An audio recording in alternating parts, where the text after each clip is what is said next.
When it comes to full plate armor, there are two polar opinions. Literature, movies, and certain games often paint it as clunky and vulnerable to almost anything. But real tests have shown that just a few millimeters of steel create an almost impenetrable barrier for most bladed weapons. Breaking through something like a breastplate, for instance, is no small feat. Plus, plate armor didn't actually restrict movement that much, and it weighed between 20 and 30 kilograms, similar to the full gear of modern soldiers or firefighters. And since the wearer was typically a mounted knight who didn't need to sprint long distances, mobility wasn't much of an issue. However, this might lead to another misconception. If armor was tough to pierce, did that make its wearer practically invincible? Sure, full plate armor, or any protective gear, provided huge advantages. But let's not get carried away. If you asked a medieval fighter how to break through plate or segmented armor, he'd likely be puzzled and ask, why bother? For context, at a cemetery on Gotland Island, they found over 1,000 skeletons of warriors from the mid-14th century. In a rare case, the victors left the defeated soldiers' chainmail and plate armor but took the weapons. What's fascinating is that 2/3 of the skeletons showed injuries to their lower legs. Nearly all also had skull fractures. The torso was shielded by armor, and sometimes even by a shield. But legs, being less protected, became prime targets. And even if you were wearing full leg armor, a solid strike with a mace, halberd, or even an axe to the knee joint or shin would likely cause a fracture, or, at the very least, a painful injury.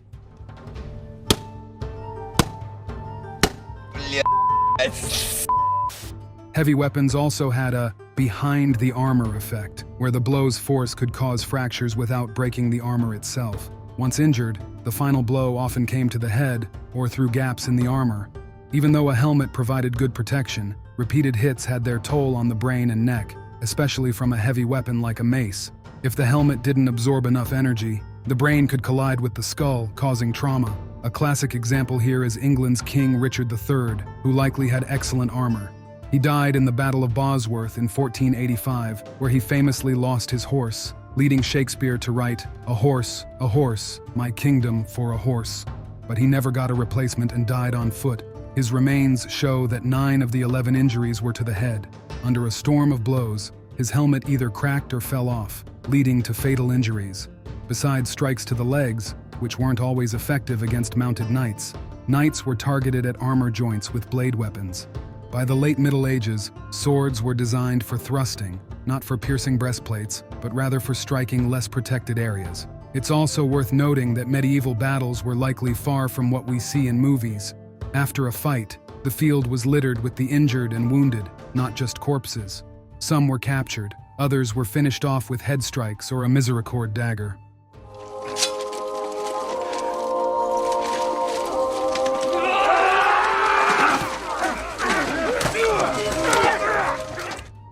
Movies often show one side completely annihilating the other, but this was rare. Even in the brutal 100 Years' War between England and France, the defeated side usually lost only 15 to 50% of its fighters in a battle. Earlier clashes, like the 12th and 13th century battles at Canterbury, Bremule, and Lincoln, saw few casualties among hundreds of knights. Most were taken captive. Medieval wars often had low-casualty skirmishes resembling tournaments alongside full-scale battles. If one side saw defeat on the horizon, they'd often retreat or surrender, especially since feudal wars were usually family disputes. But armor didn't always protect knights from other threats. In medieval history courses, I was amazed by how many prominent figures died from falling off their horses. If you're curious, Wikipedia has a page listing about 100 such cases, including William the Conqueror, Alexander III of Scotland, and Louis IV and V of France. We can only guess what percentage of knights met their end because of their horses. For example, the tale of Prince Oleg is questionable too. Snake bites in ancient Rus were rarely fatal, but a fall and head impact, helmet or not, often led to fatal brain swelling within a day. A fall in armor could also lead to broken limbs or other serious injuries. Imagine a horse galloping at over 40 kilometers per hour, stumbling into a hole, or being struck by an arrow or bolt. No wonder some researchers call English longbowmen horse killers. While plate armor provided decent protection against arrows and bolts, a high volley density still had a chance of striking unarmored areas. Since arrows were often stuck into the ground, even a minor wound could lead to infection. Falling could also lead to further injury if the knight hit rocks or trees, not to mention the horse potentially landing on top.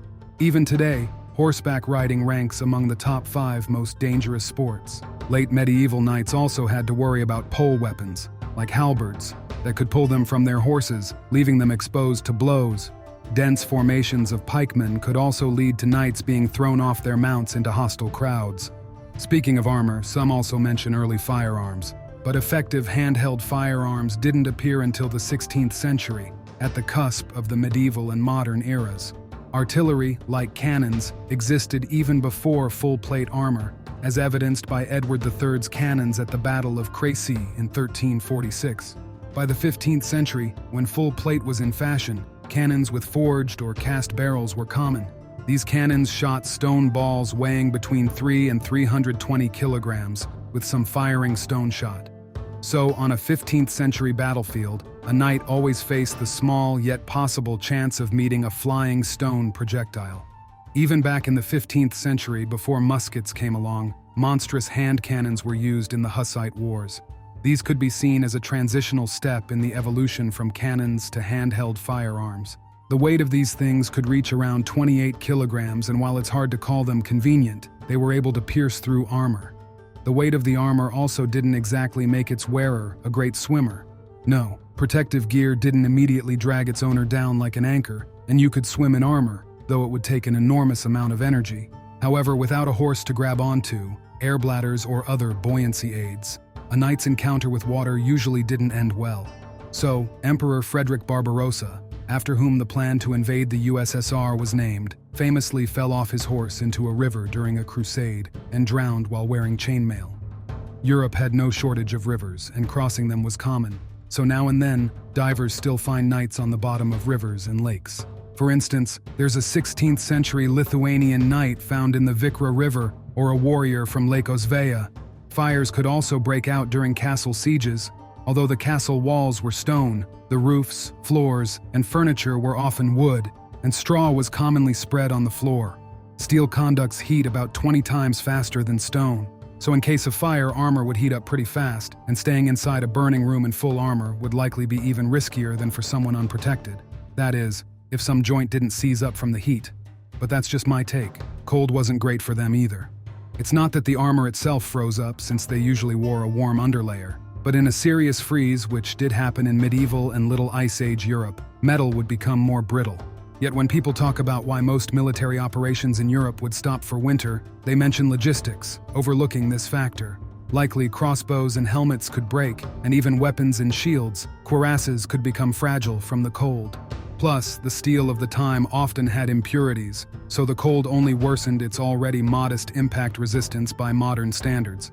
And let's not forget that lightning follows the path of least resistance, meaning a knight in steel armor on horseback could serve as an ideal lightning rod. Armor also didn't protect against another historical and present-day menace, disease. Something tells me that in the case of dysentery and diarrhea, conditions that are often seen as trivial today, but once wiped out entire armies, a knight is in a pretty hopeless situation.